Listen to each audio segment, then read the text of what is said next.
এটা দিয়ে বানিয়ে ফেলি আম পটেটো।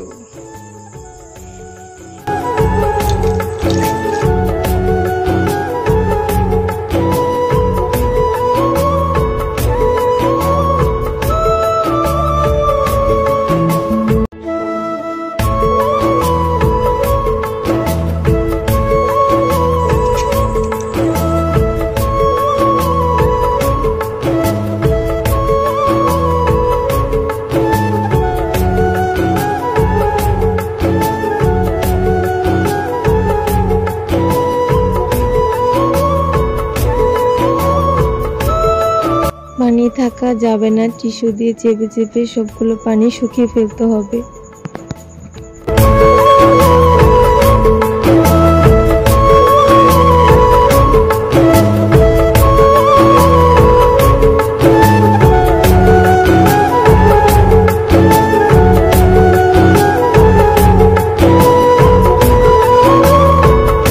আমি গ্যাসের চুলায় দিব না, আমি ওভেনে দিয়ে নিচ্ছি।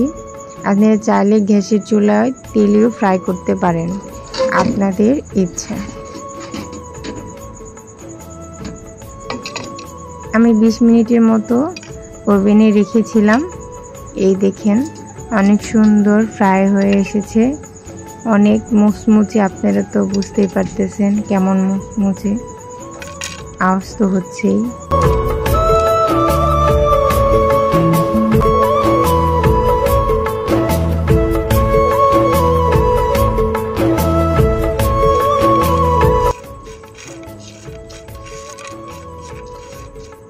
গাইস কত মুচমুচে হয়েছে, আমি শব্দ আওয়াজ শোনাই।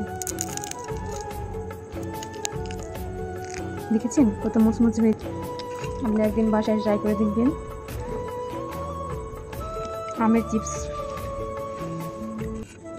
যারা টক পছন্দ করেন, টক ঝাল মিষ্টি, তারা এই আমের চিপসটা অবশ্যই বাসায় ট্রাই করে দেখবেন।